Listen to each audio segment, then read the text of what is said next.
नमस्कार। प्राइम समाचारमा स्वागत छ। म दृष्टिवाणी धिताल। म शशि नेपाल। सुरु गरौँ अहिलेसम्मका प्रमुख समाचारबाट। कोरोनाको प्रभावले नेकपाको केन्द्रीय समिति बैठक 1 महिनापछि सारियो। बैठक स्थगित गर्दा नकारात्मक सन्देश गएको नेताहरूको टिप्पणी। महाधिवेशन पनि प्रभावित हुए। पछिल्लो 24 घण्टामा 1954 जनामा कोरोना भाइरस संक्रमण, थप 11 जनाको मृत्यु। आज 2981 जना निको। सक्रिय संक्रमितको संख्या 39,600। टीकाको तेस्रो दिन आज मान्यजनबाट टीका ग्रहण जारी। विदा सकिएसँगै चहल पहल सुरु। सडकमा ट्राफिक चेकिङमा कडाई। सरकारी कार्यालय पनि सञ्चालनमा। भारतीय सेनाध्यक्षको 3 दिने नेपाल भ्रमणको बहस सुरु। रको प्रमुखको आगमनपछि हुन लागेको नरभाजोको भ्रमणले दुई देशबीचको सम्बन्ध सुधारमा महत्त्वपूर्ण भूमिका खेल्ने विश्वास। कोरोना महामारीकै बीचमा वैदेशिक रोजगारीबाट फर्किएका 1 लाखभन्दा बढी युवाहरू अलपत्र। स्वदेशमै रोजगारी गर्न चाहे पनि सरकारले व्यवस्था गरेको गुनासो। भारतको बिहारमा विधानसभा चुनाव अन्तर्गत आज पहिलो चरणको मतदान। 71 सीटका लागि 1066 जना चुनावी मैदानमा। र स्पेनिस क्लब बार्सिलोनाका अध्यक्ष जोसेफ मारिया मार्टोमेउद्वारा पदबाट राजीनामा। क्लबमा अविश्वासको मत बढ्न थालेपछि निर्णय गर्न बाध्य भएको आशंका।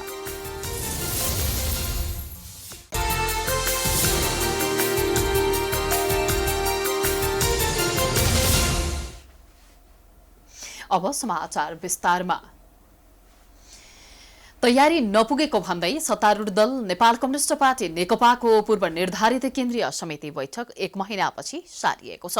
पार्टी कार्यालयको बैठक स्थगित गरेर नयाँ मिति सार्वजनिक गरिएको हो। तर पार्टीभित्र भने असन्तुष्टि चुलिएको छ। पार्टीको अनेकौं विवाद समाधान गर्नुपर्ने बेला बैठक नै सार्दा थप विवाद चुलिएको छ।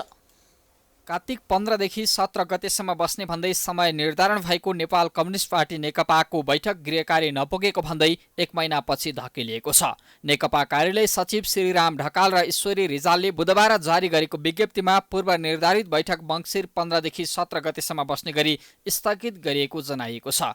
कोरोना महामारीका कारण सत्तारूढ दल नेपाल कम्युनिस्ट पार्टी नेकपाको केन्द्रीय समिति बैठक स्थगित हुँदै आएको छ। महासचिव विष्णु पौडेलले अध्यक्ष द्वय केपी शर्मा ओली र पुष्पकमल दाहाल प्रचण्डसँग परामर्श गरेर नयाँ मिति तय गरेका हुन्। नेकपाले भने तयारी नपुगेको भन्दै केन्द्रीय समिति बैठक स्थगित गरेको छ। महासचिव पौडेलले मंगलबार प्रधानमन्त्री ओली र बुधबार बिहान दाहालसँग छलफल गरेका थिए। महासचिवले दुवै नेतासँगको परामर्शपछि पार्टी कार्यालयलाई औपचारिक रूपमा बैठक स्थगित भएको जानकारी गराउन आग्रह गरेका थिए। सरकार चलाइरहेको पार्टीको चाहिँ केन्द्रीय कमिटीको मिटिङ सरकारले 25 जनासम्म मान्छेहरू चाहिँ ग्यादरिङ नगर्ने भनेर भनिरहेको छ। अनि हाम्रो केन्द्रीय कमिटीको सदस्य सङ्ख्या 447-48 जना हुनुहुन्छ। अब उहाँहरूको सुरक्षाकर्मी, पिएसओ यी सबै सम्पूर्ण पत्रकारहरू गर्दाखेरि त्यहाँ 5-7 हजार मान्छेहरू जम्मा हुन्छन्, भेला हुन्छन्। अहिलेको यो अवस्थामा 5-7 हजार मान्छे भेला गर्दाखेरि के हालत होला र मुख्य कारण नै यही हो। अहिले कोभिडको कारणले गर्दा हामीले पोस्टपोन गर्नु पर्यो, बैठक सार्नु पर्यो। गत भदौ 26 गते सम्पन्न स्थायी समिति बैठकले आगामी चैत 25बाट सुरु हुने महाधिवेशनको तयारीका लागि कार्तिक 15मा केन्द्रीय समिति बैठक बस्ने मिति निर्धारण गरेको थियो। त्यसअघि पार्टी एकताका सबै काम सकेर साङ्गठनिक कामहरू चुस्त पार्ने नेकपाले घोषणा गरे पनि पूर्व घोषित कार्यक्रम अनुसार एकताका काम नै सम्पन्न हुन सकेका छैनन्। तयारीका सम्बन्धमा छलफल गर्न बोलाएको केन्द्रीय समिति बैठक नै पछि धकेलिएपछि नेकपाको महाधिवेशन समेत प्रभावित हुने देखिन्छ। पार्टी एकताका बाँकी काम सक्न अध्यक्ष द्वयलाई दिएको समय सीमा पटक पटक गुज्रिसकेको छ भने पछिल्लो पटक अध्यक्ष द्वयबीच नै यसबारे पातलो संवाद हुँदै जानुले नेकपाको महाधिवेशन समेत अन्योलग्रस्त बन्दै गएको छ।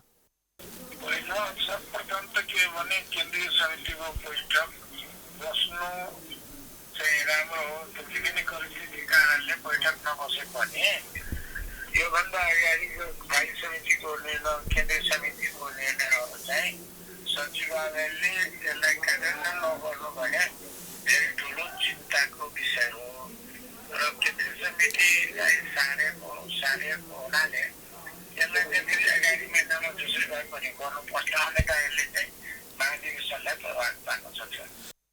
मन्त्री परिषद पुनर्गठनमा 2 अध्यक्षबीच साझा मापदण्ड बन्न नसक्दा असन्तुष्टि बढेका अध्यक्ष दाहाल र ओलीबीच कर्णाली विवादबारे फरक फरक दृष्टिकोण सार्वजनिक भइरहेका छन्।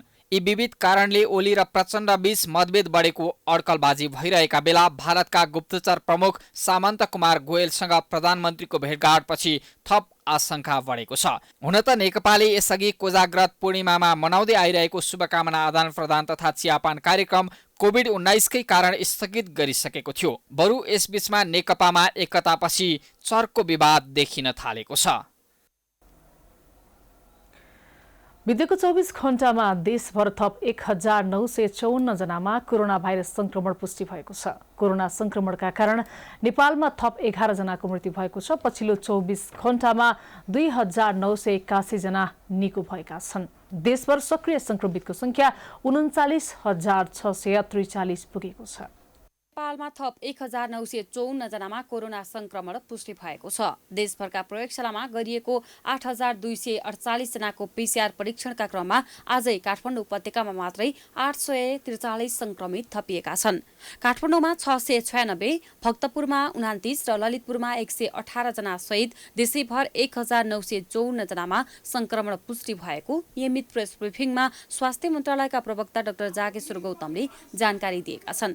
यो सँगै नेपालमा कुल संक्रमितको संख्या 1,62,353 पुगेको छ। गत 24 घण्टामा देशभर 2981 जना कोरोना संक्रमित निको भएका छन्। स्वास्थ्य तथा जनसङ्ख्या मन्त्रालयले दिएको जानकारी अनुसार बुधबार सो संख्यामा कोरोना संक्रमित निको भएर घर फर्किएको हो। यो सँगै कोरोना मुक्त हुनेको संख्या 1,21,824 जना पुगेको छ। मन्त्रालयको अनुसार संक्रमण मुक्त हुने संख्या 75% रहेको छ। त्यस्तै गत 24 घण्टामा 11 कोरोना संक्रमितको ज्यान गएको छ। यससँगै नेपालमा कोरोनाबाट ज्यान गुमाउनेको संख्या 887 पुगेको छ। संक्रमित मध्ये 0.6% को मृत्यु भएको छ। नेपालमा आजको पीसीआर जम्मा 8248 गरी जम्मा 14,09,295 परीक्षण भएको छ। गत 24 घण्टामा नयाँ संक्रमितको संख्या 1,954 रहेको छ। आज काठमाडौँ उपत्यका मध्ये काठमाडौँमा 696, भक्तपुरमा 29 र ललितपुरमा 118 गरी जम्मा संक्रमितको संख्या 843 छ। क्वारेन्टिनमा रहनुभएका व्यक्तिहरूको संख्या 2889 छ।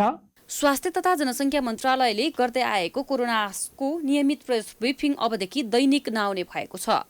मन्त्रालयको बुधबारको प्रेस ब्रिफिङमा प्रवक्ता डाक्टर जागेश्वर गौतमले यसबारे जानकारी दिनुभएको हो। प्रवक्ता गौतमका अनुसार आगामी दिनमा हरेक आइतबार र बुधबार मात्रै मन्त्रालयको प्रेस ब्रिफिङ प्रसारण हुनेछ। अब अन्य दिनमा कोरोनाको नियमित अपडेट हरेक दिन अपराह्न 4:30 बजे वेबसाइट तथा सामाजिक सञ्जाल मार्फत हुने मन्त्रालयले जनाएको छ। अब प्रेस ब्रिफिङ हप्ताको 2 दिन आइतबार र बुधबार साबिककै समयमा हुनेछ। अन्य दिन डाटा अपलोड हरेक दिन अपराह्न 4:30 बजे 4:30 बजे वेबसाइटमा, भाइबर, फेसबुक, ट्विटर र हाम्रो स्वास्थ्य मोबाइल एप्लिकेसनमा यसमा अपलोड गरिनेछ। देशभर सक्रिय संक्रमितको संख्या 39,643 रहेको छ, जसमा संस्थागत आइसोलेसनमा 7,709 र होम आइसोलेसनमा 31,934 जना रहेका छन्। त्यसै गरी 290 जना आइसियु र 72 जना भेन्टिलेटरमा उपचाररत रहेका छन्। मन्त्रालयको पछिल्लो तथ्याङ्क अनुसार हाल 2,889 जना क्वारेन्टिनमा रहेका छन्। पछिल्लो 24 घण्टामा 8,248 जनाको पीसीआर परीक्षण भएको छ। यो सँगै हालसम्म 14,09,295 जनाको पीसीआर परीक्षण भएको मन्त्रालय जनाएको छ। विजया दशमीको तेस्रो दिन पनि मान्यजनबाट जमरा र आशीर्वाद ग्रहण गर्दै टीका लगाउने क्रम जारी नै रहेको छ। आश्विन शुक्ल द्वादशीका दिन बुधबार पनि मान्यजनबाट नवदुर्गाको प्रसाद ग्रहण गर्ने क्रम जारी रहेको हो। घटस्थापनाका दिन दशैं घरमा विधिपूर्वक स्थापना गरी 9 दिनसम्म दुर्गा भवानीको पूजा आराधना गरिएको टीका र प्रसाद अग्रजको हातबाट आशीर्वादका साथ ग्रहण गर्ने क्रम कोजाग्रत पूर्णिमाका दिनसम्म जारी रहने गर्दछ। टाढा टाढाबाट परिवारजन तथा आफन्त कहाँ टीका लगाउन जाने क्रम पूर्णिमाको दिनसम्मै जारी रहने गरेको हो।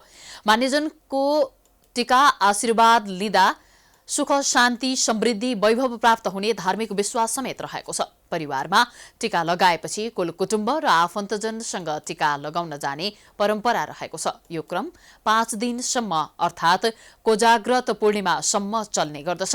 ठूलाले सानालाई टीका लगाई आशीर्वाद दिँदा दशैंलाई आपसी सद्भाव मित्रता र पारस्परिक विश्वासको कड़ीको रूपमा समेत लिने गरिन्छ। यस वर्ष भने कोरोना भाइरस संक्रमणका कारण मान्यजनबाट टीका लगाउन जानेको चहल पहल विगतको वर्षको तुलनामा कम देखिन्छ। असत्यमाथि सत्यको विजयको प्रतीकका रूपमा विजयादशमी मनाउन सुरु गरिएको शास्त्रीय मान्यता रहेको छ।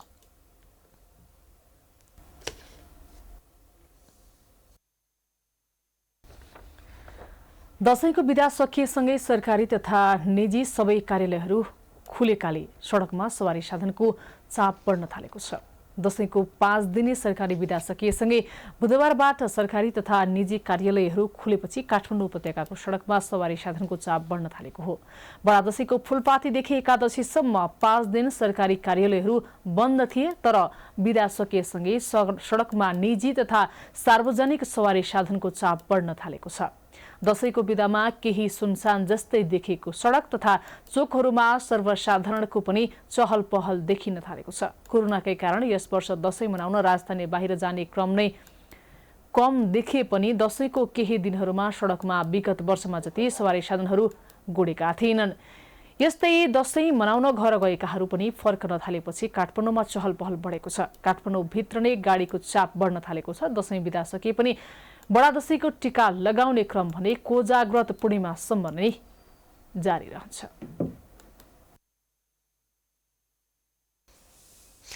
लामो समय लकडाउन र निषेधाज्ञा भएका कारणले सँगसँगै कोरोना संक्रमणको त्रासका कारणले गर्दा ट्राफिक चेकिङ गरिएको थिएन, तर अहिले भने चेकिङ सुरु भएको छ। मादक पदार्थ सेवन लगायत ट्राफिक नियम उल्लङ्घन नियन्त्रणका लागि चेकिङ सुरु गरिएको हो। तर कोरोना संक्रमण बढिरहेका बेला भएको चेकिङले थप जोखिम भने बढाएको छ।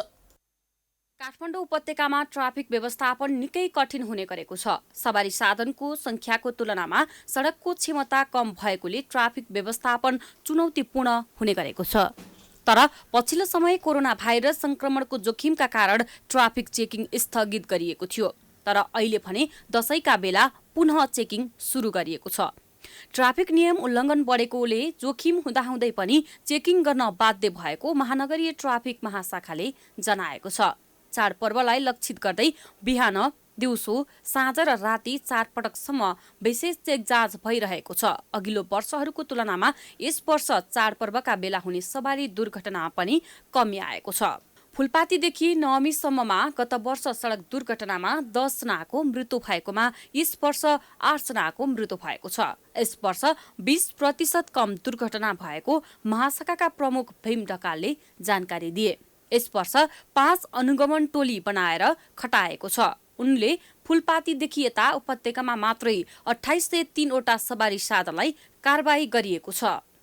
विशेष गरिकन यो बसवालाहरूले यात्रुहरूलाई चाहिँ ठग्ने, बढी भाडा लिने, त्यसलाई चाहिँ एकदम स्ट्रिक्टली कन्ट्रोल गर्नको लागि चाहिँ हामीले भिक्टिम सपोर्ट युनिट भन्ने हाम्रो एउटा युनिट छ। त्यसबाट सादा पोसाकमा ट्राफिक प्रहरी चाहिँ यात्रु नै बनाएर खटाएर त्यसबाट चाहिँ कारबाही गरिरहेका छौँ। त्यसबाट निगरानी गर्ने र त्यसलाई कन्ट्रोल गर्ने काम हामीले गरिरहेका छौँ। बुधबार उपत्यकाका सडकमा सवारी साधनको चाप बढेसँगै ट्राफिकले चोकचोकमा चेक जाँच गरिराखेका थिए। चर्को आवाजमा हर्न बजाउने, लेन अनुशासन उल्लङ्घन गर्ने, नम्बर प्लेट र अन्य ट्राफिक नियम अटेर गर्ने विरुद्ध विशेष अभियान चलाएको छ। उपत्यकाका सडकमा सवारी साधनको चाप बढेसँगै ट्राफिकले चोकचोकमा चेक जाँच गरिराखेका थिए। यस वर्षको दशैंमा करिब 1 लाख भन्दा माथिको सवारी साधन उपत्यकाबाट बाहिरिएका छन्। ट्राफिक प्रहरीले बुधबार सवारी साधनको चर्को आवाजमा हर्न बजाउने, लेन अनुशासन उल्लङ्घन गर्ने, नम्बर प्लेट र अन्य ट्राफिक नियम अटेर गर्ने विरुद्ध विशेष अभियान चलाएको छ।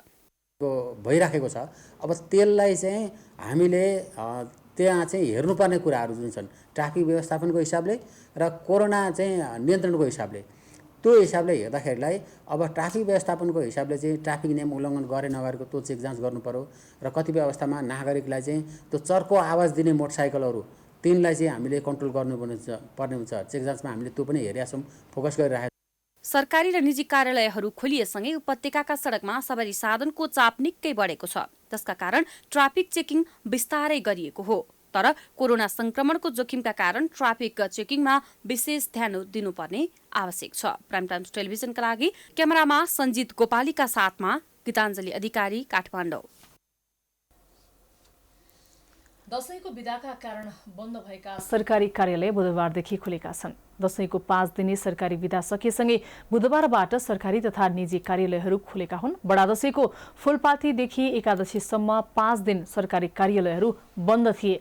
दशैं बिदापछि सरकारी कार्यालय खुले पनि कर्मचारीको उपस्थिति भने न्यून देखिन्छ। दशैं बिदापछि पहिलो दिन भएकाले पनि कर्मचारीको चहल पहल कम भएको हो। टाढा रहेका कर्मचारी तथा सेवाग्राही पनि फर्कने क्रममा रहेकाले सामान्य बन्न अझै 2-3 दिन लाग्ने बताइएको छ। केही सरकारी कार्यालयमा कार्यरत कर्मचारीमा कोरोना संक्रमण देखिएपछि कार्यालयहरू दशैं बिदा सकिएपछि पनि सूचना टाँस गरेर बन्द गरिएको छ। त्यस्तै दशैंमा बन्द रहेका सरकारी कार्यालय खुले पनि सेवा लिने सेवाग्राहीको संख्या पनि न्यून देखिएको छ। दशैंमा सुनसान बनेको उपत्यकाको जनजीवन सामान्य बन्दै गएको छ। उपत्यकामा सबै खाले सवारी साधन बाक्लो रूपमा चलेका छन्। सर्वसाधारणको आवत जावत बाक्लो देखिन्छ।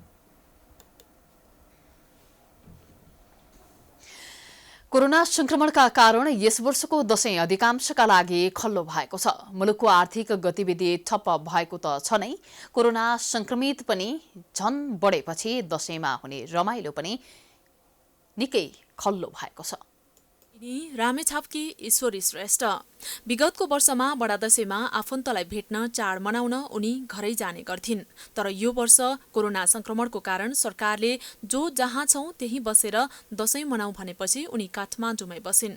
विगतमा जस्तो आफन्त साथीभाइसँगको भेटघाट नभएका कारण दशैं आएको पत्तै नभएको उनी बताउँछिन्। कोरोनाले पनि हो, अब गाडी भाडा पनि महँगो छ। अब गए 2 दिन बसे फेरि फर्केर आउनु परिहाल्छ। आफूले दुःख नरिखान पाइँदैन हैन। त्यही भएर नि अब गाउँमा नजानु पनि भनिरहेको छ हैन।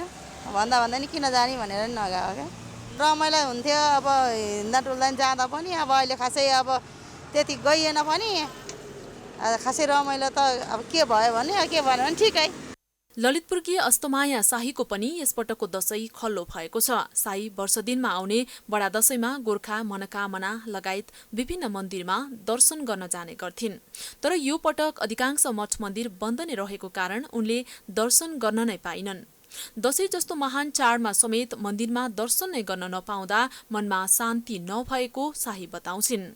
अब मन त खिले छ नि। अब भगवानले नि अब गर्न पाएन, सेवा गर्न पाएन भने अब भक्तजनहरू त अब के नि हुन्छ र हैन। सबै मानव त हो। भगवानले सृष्टि दिए पो हामीले सृष्टि गर्ने हो नि त। त्यही भएको कारणले यसपालि अलि मन खिले नै छ। पहिले त अब त्यहाँ उता गोर्खा गई, मनोकामना गई, अब उता कालिन चोकमा गई, सबै ठाउँ पुगे। यसपालि कहीँ जान पाएको छैन। दशैं भन्ने बित्तिकै आफन्तसँग भेटघाट गर्ने, ठूला बडाको आशीर्वाद लिने, मिठो परिकारको स्वाद लिने, एक आपसमा रमाइलो गर्ने भन्ने बुझिन्छ। तर बच्चादेखि नै दशैंको मज्जा लिने गरेकी अलिसा खड्कीलाई यो पटकको दशैंमा पटक्कै मज्जा भएन। विदेशमा भएका आफन्तसँगको भेटघाटको त कुरै छाडौं, नजिक भएका आफन्तसँग पनि भेट्न नपाउँदा दशैं खल्लो भएको बताउँछिन्। विगतको वर्षमा रमाइलो हुन्थ्यो फ्यामिलीसँग हैन। अब दशैं भनेको छुट्टिएको फ्यामिलीहरू सबै गेट टुगेदर गर्ने हैन। एउटा फ्यामिलीमा अब भन्न न कल्चर अनुसारले चलिआएको चलनचल्तीलाई कन्टिन्युटी दिने हैन। अब सबै भन्न न छुट्टिएका परिवारहरू, दाइहरू विदेश जानुभएका, भाइहरू विदेश गएकाहरू सबै गेट टुगेदर गर्ने टाइममै अब अहिले भन्न न कोरोनाको अवस्थामा अहिले चाहिँ गर्न पाइएन हैन। जो जहाँ छ जस्तो ठाउँमा छ त्यसरी नै बसेका छौँ। अहिले महँगाईको त्यस्तै कन्डिसन छ र भेहिकल्सहरू राम्रो सुविधा नभएको भएर अहिले नजिकको फ्यामिलीमा नि जान नपाउँदाखेरि चाहिँ अलिक खिन्नता छ। यतिखेर हरेक व्यक्ति दशैं भन्दा पनि कोरोना संक्रमणबाट आफू र परिवारलाई कसरी बचाउने भन्ने चिन्तामा छन्। धेरैले भन्न थालेका छन् कोरोना महामारीबाट बचियो भने यस्तो दशैं त अर्को वर्ष धुमधामका साथ मनाउला। त्यसैले यसपालिको दशैंको रौनक हराएको छ। क्यामेरामा वेद श्रेष्ठको साथमा रितासमा मुखिया, काठमाडौँ। समाचारको सिलसिला जारी छ, हामी विश्रामपछि आउँछौँ।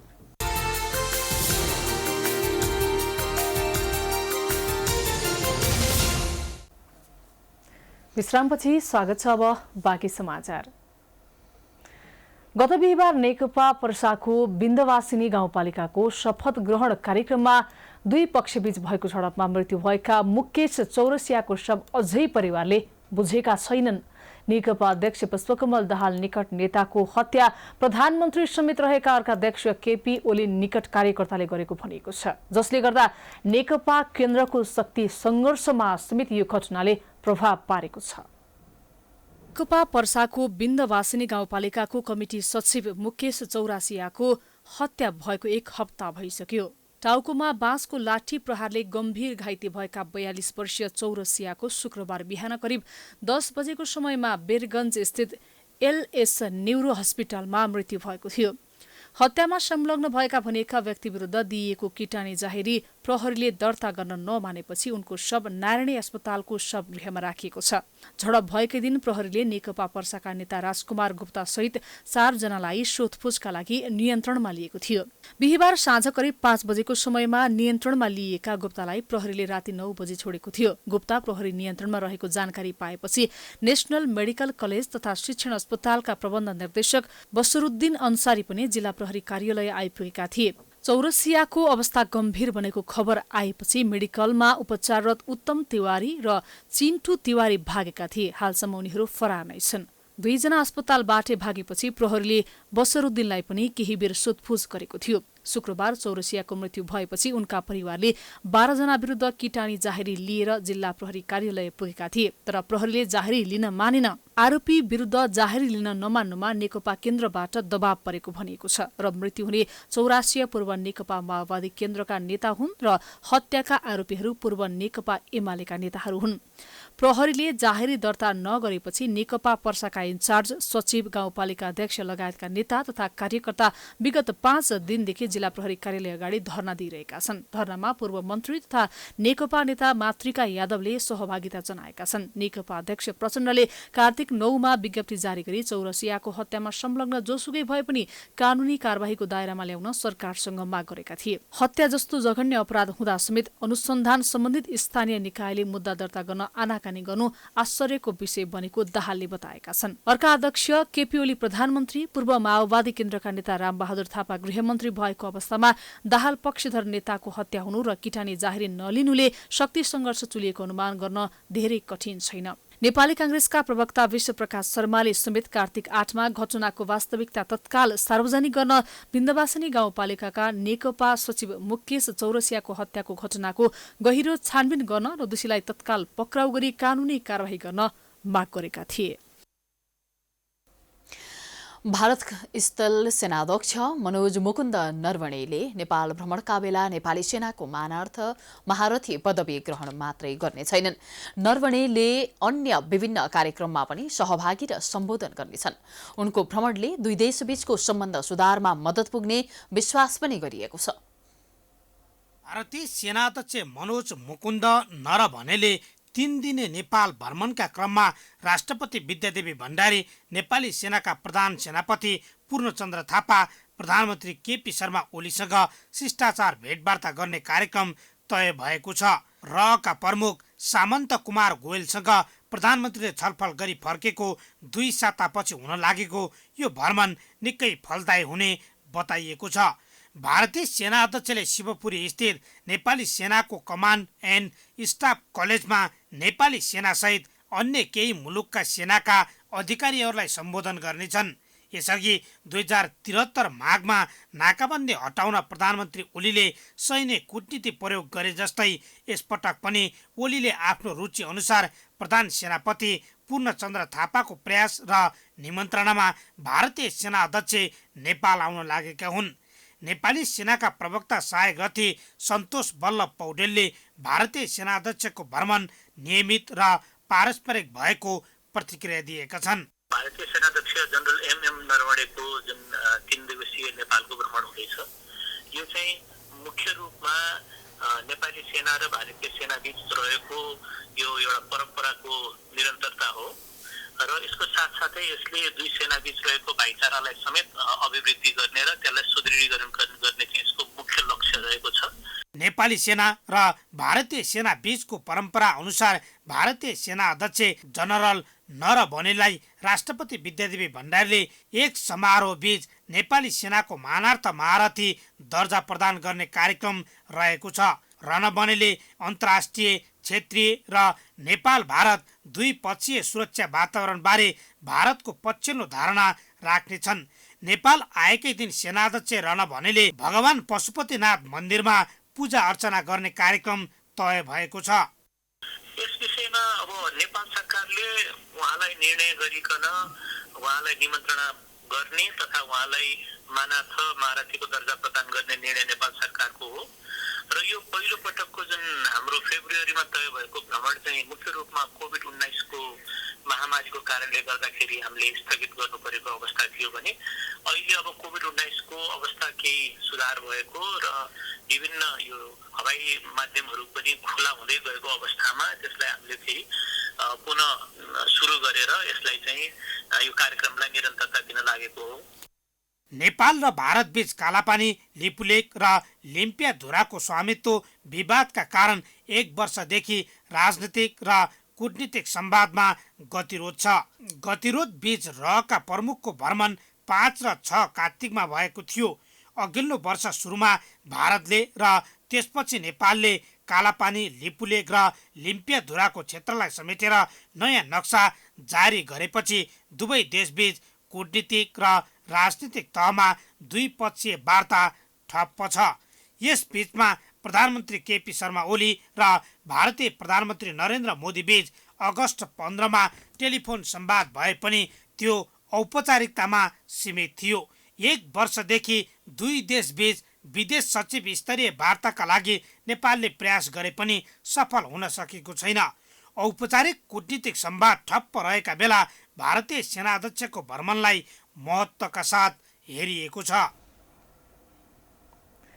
यसैबीच नेपाली सेनाका पूर्व प्रधान सेनापति रुकमाङ कटुवालले भारतीय सेना अध्यक्षको नेपाल भ्रमणले दुई देशबीचको तनावलाई साम्य पार्ने बताएका छन्। प्राइम टाइम्स टेलिभिजनको कार्यक्रम जनता जान्न चाहन्छन्मा ऋषि धमलासँग कुराकानी गर्दै पूर्व प्रधान सेनापति कटुवालले नेपाल र भारत बीचको संवादहीनता अन्त्य हुने बताएका हुन्। कूटनीतिक र राजनैतिक तहको संवादको सुरुवात सेनाध्यक्षको भ्रमणले गराउने कटुवालको टिप्पणी छ। त्यस्तो सेनाको अहिले इन्डिया र नेपालको बीचमा यो कूटनीतिक क्षेत्रमा, राजनीतिक क्षेत्रमा संवादहीनताको अवस्था भइरहेको, अफिसियल अनअफिसियल च्यानलहरू बन्द भइरहेको, त्यो ट्र्याक 2 भन्छन्, इन्फर्मल भन्छन्, के त्यो पनि बन्द भइरहेको, त्यस्तो अवस्थामा इन्डियाको चाहिँ त्यस्तो एउटा संस्थाको चाहिँ चिफलाई यहाँ चाहिँ एउटा इन्डियन गभर्मेन्टले डिसाइड गरेर यहाँ पठाउन लागेको। एउटा मिलिट्री डिप्लोमेसीले कहिलेकाहीँ चाहिँ मोस्ट अफ द टाइम के गर्छ भनेदेखि यो दुई देश बीचको चाहिँ रहिआएको तनावलाई एउटा चाहिँ सही बाटोमा लाग्ने एउटा चाहिँ माहौल सृजना गर्न सक्छ भन्ने म विश्वास गर्न चाहन्छु। पूर्व प्रधान सेनापति कटुवालले मिलिटरी डिप्लोमेसीले दुई देशबीचको सम्बन्ध प्रगाढ र समुद्र हुनेमा आफू विश्वस्त रहेको धारणा समेत राखेका छन्। पूर्व प्रधान सेनापति कटुवालसँगको विस्तृत अन्तर्वार्ता आज राति 8 बजे जनता जान्न चाहन्छन् कार्यक्रममा हेर्न सक्नुहुनेछ। कोरोना महामारीकै बीचमा विभिन्न 32 मुलुकबाट लाखौं नेपालीहरू स्वदेश फर्किएका छन्। स्वदेश फर्किएका नेपालीहरू आगामी दिनमा स्वदेशमै बस्ने र सरकारले व्यवस्था गरेको रोजगारीमा नेपालमै केही गर्ने योजनाका साथ बसेका छन्। यता सरकारले भने वैदेशिक रोजगारी छोडेर स्वदेश फर्किएकाहरूलाई के काममा लगाउने भन्ने कुनै योजना बनाउनै सकेको छैन। वैदेशिक रोजगारीबाट फर्किएका नागरिकहरूलाई कोरोना महामारी जोखिम न्यूनीकरणका लागि गत चैतमा अन्तर्राष्ट्रिय सीमा नाका बन्द गर्दै हवाई उडानमा समेत रोक लगाएकोमा बीचमा चार्टर उडान मार्फत समस्यामा परेका नेपालीलाई नेपाल ल्याउने निर्णय गरेको थियो। त्यस यता आवश्यक स्वास्थ्य मापदण्ड पूरा गरेर नेपालीहरू स्वदेश फर्किन थालेकोमा पछिल्लो समय नियमित उडान समेत सञ्चालन हुन थालेको छ। यसै बीचमा विभिन्न मुलुकबाट 1,20,000 भन्दा धेरै नेपालीहरू स्वदेश फर्किसकेका छन्। स्वदेश फर्किनेमा वैदेशिक रोजगारीको सिलसिलामा खाडी तथा मलेसिया पुगेका नेपालीहरू ठूलो संख्यामा रहेका छन्। कोरोना महामारीका कारण रोजगारी गुमाएका तथा स्वदेशमै केही गरौं भन्ने आशा बोकेर नेपालीहरू स्वदेश फर्किएका छन्। अब त पर्खने किन पर्खने, अब त केही गर्नु सक्दैन। अब त घरमा बस्नुपर्छ, के गर्नुपर्छ। छुट्टीमा होइन, फिनिसमा आयो के, छुट्टीमा होइन। बोसले भन्दै थियो छुट्टीमा जा, मैले भने म जाँदैन, फिनिसमा आएको। यता सरकारले भने 1,23,412 नेपाली स्वदेश फर्किसक्दा समेत रोजगारीको व्यवस्था गर्ने योजना अझै योजनामै सीमित रहेको छ। श्रम रोजगार तथा सामाजिक सुरक्षा मन्त्रालय अन्तर्गत रहेको प्रधानमन्त्री रोजगार कार्यक्रमले विभिन्न योजना र व्यवस्था मिलाउने प्रतिबद्धता जनाए पनि यति ठूलो संख्यामा नेपाल आएका नागरिकको रोजगारी लगायतको व्यवस्थाको बारेमा कुनै ठोस योजना सार्वजनिक गर्न त सकेको छैन नै, व्यवस्था मिलाउने र जिम्मेवारीमा बसेकाहरू समेत आफ्नो जिम्मेवारीबाट पन्छिने गरेका छन्। वैदेशिक रोजगारीमा गएका जुन नेपालीहरू फर्किने, अब धेरै संख्यामा फर्किनु भएको छ नि त, लाखौं संख्यामा हैन, उनीहरूको यो रोजगारीको व्यवस्थाहरू चाहिँ के हुँदैछ भनेर थोरैको जानकारी मात्रै लिन लागिराखेँ। प्रवक्ताज्यूलाई नै सोधौँ म्याडम, सरी भने मैले है, म अफिसमा छैन अहिले है त, सरी। हैन, अफिस नभए नि योभन्दा अगाडिको केही इन्फर्मेसन त हुन्छ नि त हजुर। मलाई म्यान्डेट हुनु पर्यो नि म्याडम। हालसम्म जोर्डनबाट 577, साइप्रसबाट 64, इराकबाट 39 र भारतबाट 85 नेपाली हवाई उडान मार्फत स्वदेश फर्किएका छन्।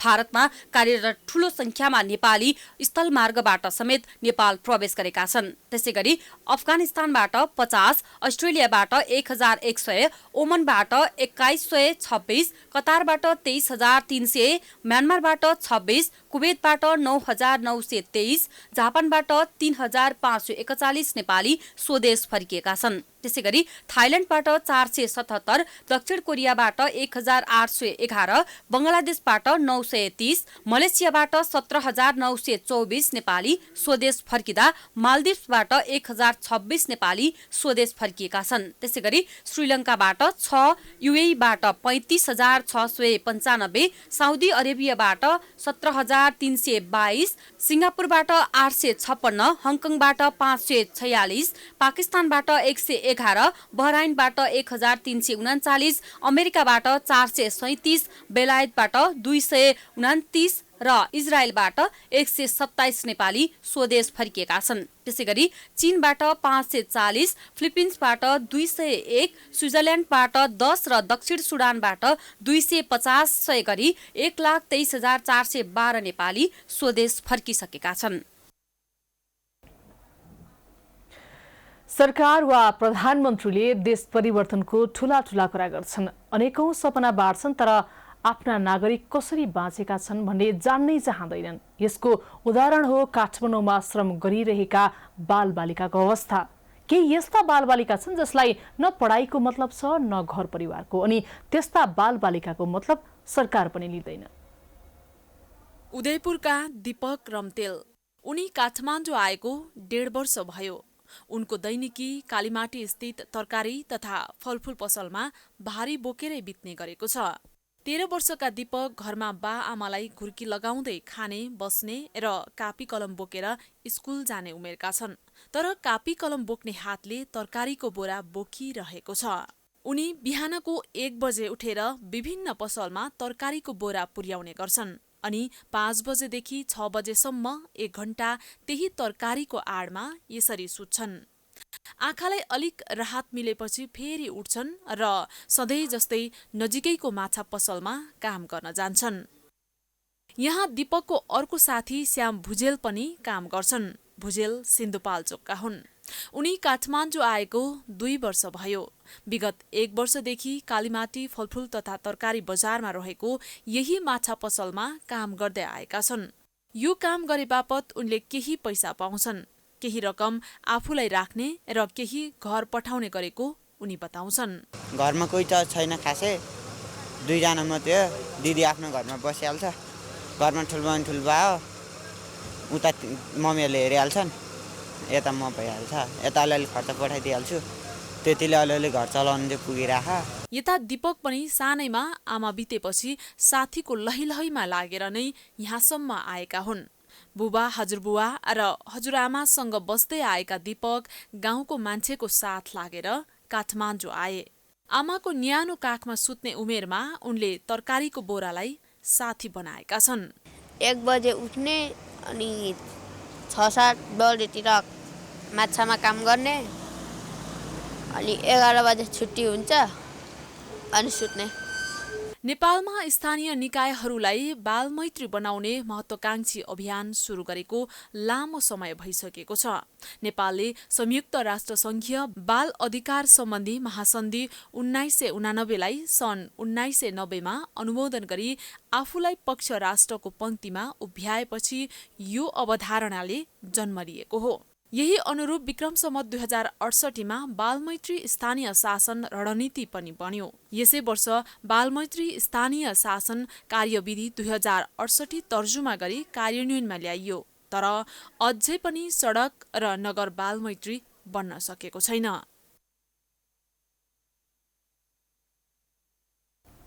समाचारको सिलसिला जारी छ। हामी विश्राम पछि आउँछौं।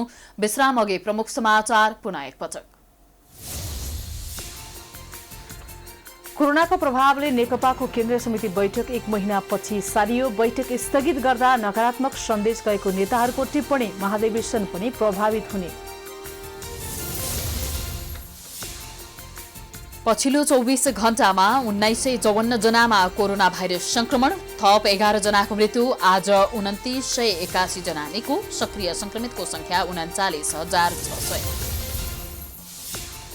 टीकाको तेस्रो दिन आज मान्यजनबाट टीका ग्रहण जारी। बिदा सकिएसँगै चहल पहल सुरु। सडकमा ट्राफिक चेकिङमा कडाई। सरकारी कार्यालय पनि सञ्चालन।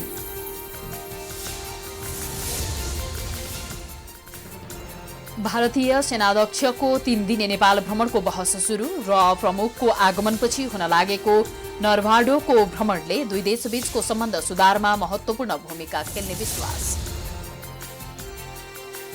कोरोना महामारीकै बीचमा वैदेशिक रोजगारीबाट फर्किएका 1 लाखभन्दा बढी युवाहरूवाला पत्र। स्वदेशमै रोजगारी गर्न चाहे पनि सरकारले व्यवस्था गरेको गुनासो।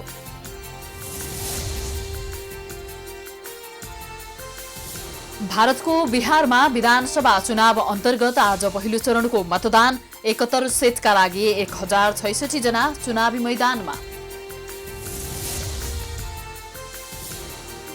र स्पेनिश क्लब बार्सिलोनाका अध्यक्ष जोसेफ मारिया पदबाट राजीनामा। क्लब अविश्वासको मत बढ्न थालेपछि निर्णय गर्न बाध्य भएको आशंका।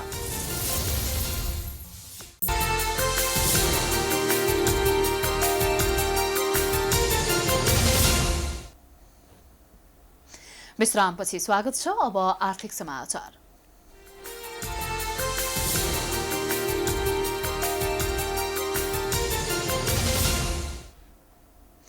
दशैंमा विद्युतको माग कम हुँदा बिजुली खेर गएको छ। दशैंको बिदाका कारण विभिन्न कल कारखाना, व्यापारिक मल र संस्थानहरू बन्द रहेका कारण बिजुली खेर गइरहेको नेपाल विद्युत प्राधिकरणका निमित्त कार्यकारी निर्देशक लेखनाथ कोइरालाले जानकारी दिनुभएको छ। उहाँले नेपालमा अहिले केही समयका लागि दैनिक करिब 200 मेगावाटसम्म खेर गइरहेको बताउनु भएको हो। खेर गइरहेको विद्युतको खपतबारे प्राधिकरणसँग तत्कालै खपत बढाउने कुनै विकल्प नरहे पनि दीर्घकालीन रूपमा रणनीति तयार पारेर अगाडि बढेको उहाँको भनाइ छ। प्राधिकरणले खेर गइरहेको विद्युतको खपत गर्न सिँचाइ, कृषि उत्पादन, विद्युतीय सवारीमा विद्युत चार्ज उपलब्ध गराउने, उपभोक्तालाई इन्डक्सन चुलो प्रयोगमा प्रोत्साहन गर्ने जानकारी दिनुभएको छ। तर इन्डक्सन चुलो, विद्युतीय सवारी साधन र विद्युतीय उपकरणमा कर वृद्धि गर्ने निर्णयले आन्तरिक खपत निरुत्साहित भएको अवस्था रहेको छ। त्यस्तै खेर गइरहेको विद्युतको खपतका लागि 7वटै प्रदेशमा चार्जिङ स्टेशन निर्माण गर्न टेन्डर प्रक्रिया अघि बढाइएर मूल्याङ्कनको चरणमा रहेको समेत उहाँको भनाइ छ। एउटा प्रदेशमा यसरी खेर जाने विद्युत, यसरी बढी उत्पादन भएको विद्युत चाहिँ 7वटा प्रदेशमा यो चाहिँ चार्जिङ स्टेसनहरू स्थापना गर्नको लागि टेन्डर प्रक्रिया अगाडि बढेर मूल्याङ्कनको चरणमा छ र हामी केही समयपछि नै यसलाई लन्चिङ गर्दैछौँ। यो भएपछि विद्युतको चाहिँ खपत यसरी स्पिल हुने छैन र हाम्रो हामीले आफै नै खपत गर्न सक्छौँ। त्यस्तै उहाँले अहिले नेपालमै उत्पादन भएको विद्युतले खपत गर्न पुगिरहेकाले भारतबाट आयात गर्नुपर्ने अवस्था नरहेको पनि बताउनु भएको छ। बिहान र बेलुकाको पिक समयमा भने अधिकतम रूपमा नेपालबाट उत्पादित सबै बिजुली उपयोग हुने गरेको उहाँको भनाइ छ। अहिले वर्षा रोकिएर नदीहरूमा पानी सङ्लिएपछि रातको समयमा खेर फाल्नुपर्ने बिजुलीको परिमाण थप बढेको प्राधिकरणको भनाइ छ।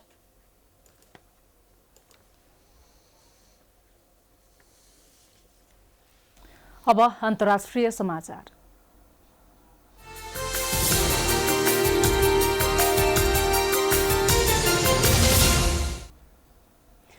भारतको बिहारमा विधानसभा चुनाव अन्तर्गत पहिलो चरणको मतदान सुरु भएको छ। 243 सिट रहेको बिहार विधानसभामा पहिलो चरणको मतदान सुरु भएको हो।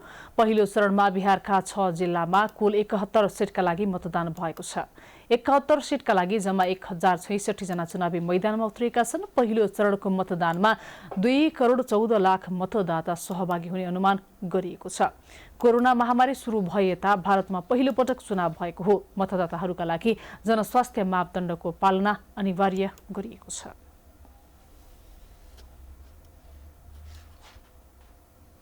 अब समाचार।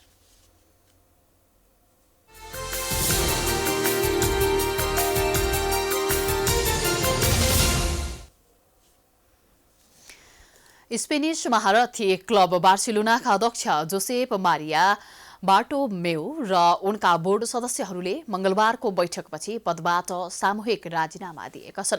नोभेम्बरको सुरुवातमा हुन लागेको क्लब कार्य समितिको निर्वाचनमा आफू लोकप्रिय नभएको र अविश्वासको मत अधिक हुन थालेको छनक पाएपछि बार्टोमेउले यो निर्णय लिएका हुन्।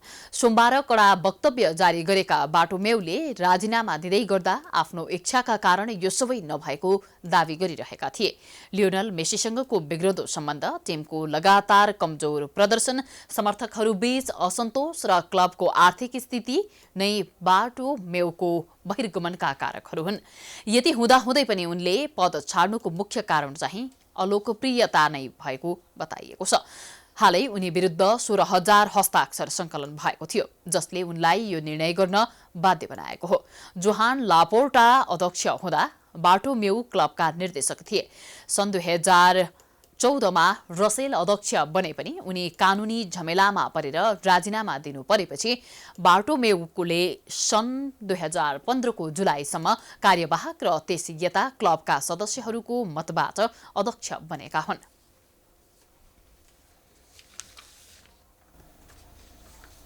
यो सँगै हामी समाचारको अन्त्यमा आइपुगेका छौं। जाँदा जाँदै प्रमुख समाचार पुनः एकपटक। कोरोनाको प्रभावले नेकपाको केन्द्रीय समिति बैठक 1 महिनापछि सारियो। बैठक स्थगित गर्दा नकारात्मक सन्देश गएको नेताहरूको टिप्पणी, महाधिवेशन पनि प्रभावित। पछिल्लो 24 घण्टामा 1954 जनामा कोरोना भाइरस संक्रमण, थप 11 जनाको मृत्यु। आज 2981 जना निको। सक्रिय संक्रमितको संख्या 39,600। टीकाको तेस्रो दिन आज मान्यजनबाट टीका ग्रहण जारी। बिदा सकेसँगै चहल पहल सुरु। सडकमा ट्राफिक चेकिङमा कडाई, सरकारी कार्यालय पनि सञ्चालन।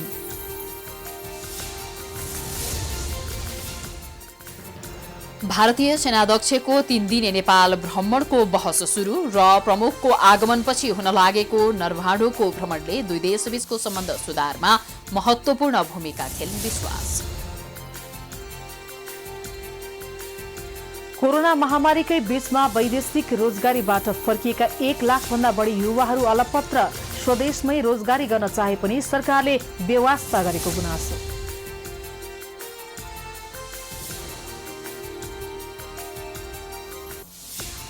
भारतको बिहारमा विधानसभा चुनाव अन्तर्गत आज पहिलो चरणको मतदान। 71 सिटका लागि 1066 जना चुनावी मैदानमा।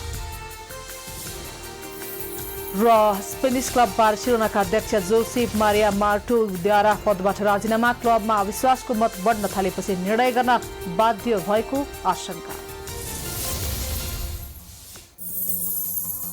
प्राइम समाचार अहिले सकियो। यसपछिको प्रस्तुति जनता जान्न चाहन्छन् ऋषि धमलाको साथमा। हेर्दै गर्नुहोला प्राइम टाइम्स टेलिभिजन। नमस्कार।